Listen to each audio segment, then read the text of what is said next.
کے اندر یہاں ذکر ہے امام عطا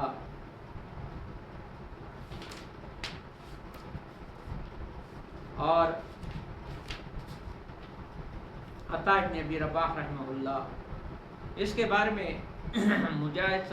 سلمہ بن کوہیل کہتے ہیں تین علماء ما رأیت احدا یرید بالعلم وجہ اللہ عز وجل غیر ہؤلاء الثلاثہ۔ سلمہ بن کوہیل رحمۃ اللہ علیہ فرماتے ہیں کہ میں نے ان تین بزرگوں میں خصوصیت سے بات یہ کی ہے کہ یہ تینوں اپنے علم سے صرف اللہ اور صرف اللہ کی رضا کے طالب تھے، یعنی عطا ابن ابی رباح نمبر ایک، دوسرا طاؤوس و مجاہد رحمہ اللہ۔ ان کے خلیفہ سلیمان بن عبد الملک کا مسائل پوچھنا، یہ 97 ہجری کے آخری عشرہ میں پیدا ہے اور یہ عبد الملک بن مروان کے دور میں بڑے پائے کے عالم تھے۔ تو کہتے 97 ہجری ماہ ذوالحجہ کے آخری عشرے کی بات ہے کہ بیت اللہ شریف میں حاجی ان سے کچا بھرا ہوا تھا، جس میں پیدل چل کر آنے والے بھی ہیں اور سوار ہو کر آنے والے بھی، بوڑھے بھی ہیں اور جوان بھی ہیں، مرد بھی ہے عورتیں بھی ہیں، ان میں کالے بھی ہیں گورے بھی ہیں، عرب بھی ہے عجمی بھی ہے، اور اس طرح بادشاہ اور سردار بھی ہے، عوام رعایا بھی۔ یہ سب لوگ اپنے خالق اور مالک کے سامنے عاجزی اور حاضری امیدیں تمنائیں لے کر آئے۔ انہی لوگوں میں سے ایک سلیمان بن عبد الملک خلیفۃ المسلمین، جو وقت کے تمام بادشاہوں سے بڑے بادشاہ ہے، جو ننگے سر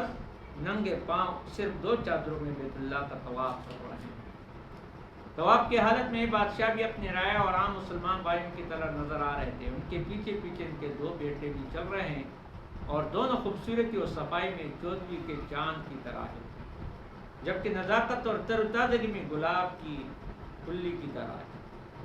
طواف سے فارغ ہو کر بادشاہ نے اپنے خاص آدمی کی طرف متوجہ پوچھا، این صاحبکم، کہاں ہے تمہارا ساتھ؟ اس نے مسجد حرام مغربی کونے کی طرف اشارہ کرتے ہوئے بتایا کہ وہاں پر نماز پڑھ رہا ہے۔ خلیفہ اور اس کے دونوں بیٹے اس طرف جانے کے لیے متوجہ ہو گئے جس طرف اشارہ کیا گیا تھا۔ خلیفہ مثال کے طور پر، اور خلیفہ کون ہے؟ بادشاہ۔ تو خلیفہ نے کہا اگر یہاں کسی کو فضیلت اور مرتبہ حاصل ہے وہ صرف اور صرف قبولیت اور تقویٰ کے اعتبار سے، نہ کہ حکومت خلافت کے اعتبار سے۔ بہت سارے پراگندہ بالوں والے غبار آلود لوگ ایسے ہوتے ہیں کہ اللہ تعالیٰ کے ہاں ان کا تھوڑا سا عمل بھی اتنا مقبول ہو جاتا ہے کہ بادشاہوں کا بڑا سے بڑا عمل بھی اتنا مقبول نہیں ہوتا۔ لہذا جب یہ خلیفہ نماز سے فارغ ہوئے تو اس طرف متوجہ ہو گئے جہاں خلیفہ بیٹھے تھے۔ تو سلیمان بن عبد الملک خلیفہ نے ان کو سلام کیا اور انہوں نے سلام کا جواب دیا۔ پھر خلیفہ ان کی طرف متوجہ ہوئے اور مناسک حج کے بارے میں ایک ایک بات کے متعلق پوچھتے رہے، اور وہ ہر مسئلے کے بارے میں جواب دیتے رہے۔ ان کی ہر بات، ان کا ہر جواب اتنا واضح ہوتا کہ مزید وضاحت کی گنجائش ہی نہیں ہوتی، اور ہر قول کی دلیل رسول اللہ صلی اللہ علیہ وسلم کے حدیث سے بیان کرتے تھے۔ جب خلیفہ اپنے مسائل سے فارغ ہوئے تو ان شیخ کو بلائی کی دعا دی اور اپنے دونوں بیٹوں سے کہا کہ اٹھو۔ دونوں کھڑے ہو گئے، تینوں مسعی صفا مروہ کی طرف روانہ ہوئے۔ ابھی وہ راستے میں تھے کہ ان 2 لڑکوں نے سنا کہ کوئی پکارنے والا پکار رہا ہے، یا معاشر المسلمین، ہے مسلمانوں کی جماعت، لا یفتی الناس فی ھذا المقام الا عطاء ابن ابی رباح، یہاں پر عطاء ابن ابی رباح کے علاوہ کسی کو فتویٰ دینے کی اجازت نہیں ہے۔ فإن لم یوجد فعبداللہ ابن ابی نجیح، اگر وہ نہ ہو تو پھر عبداللہ ابن نجیح سے فتویٰ پوچھا جائے۔ یہ بات سن کر خلیفہ کے 2 بیٹوں میں سے ایک نے اپنے والد کی طرف متوجہ کر کہا کہ ان کا عامل مقرر کردہ عامل کیسے لوگوں کو کہہ رہا ہے کہ عطاء ابن ابی رباح اور ان کے ساتھی کے علاوہ کسی سے فتویٰ طلب نہ کرے، مسائل نہ پوچھے، جبکہ ہم تو ایسے آدمی سے مسائل پوچھتے ہیں جس نے نہ تو خلیفہ کی کوئی اہمیت دی اور نہ ہی اس کی تعظیم کا حق ادا کیا۔ یہ سن کر سلیمان اپنے بیٹے سے کہنے لگے، بیٹو، جس شخص کو آپ نے دیکھا اور ان کے سامنے ہمارے تواضع اور عاجزی آپ لوگوں نے دیکھی، تو یہی عطاء ابن ابی رباح ہے جو مسجد حرام کے مفتی ہے بڑے، اور اس بڑے مرتبے میں عبداللہ ابن عباس رضی اللہ عنہ کے جانشین ہیں۔ علم میں بہت بڑا اونچا مقام تھا عطاء ابن ابی رباح کا، یہاں تک کہ جلیل القدر ہے،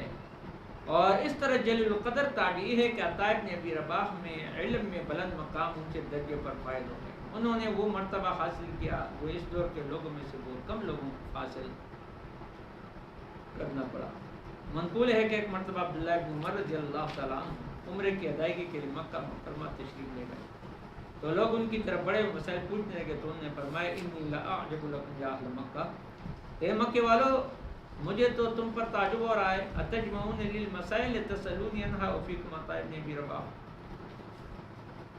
کہ تم لوگ مجھ سے مسائل معلوم کرنے کے لیے جمع ہو رہے ہو جبکہ تمہارے اندر عطاء ابن ابی رباح موجود ہے.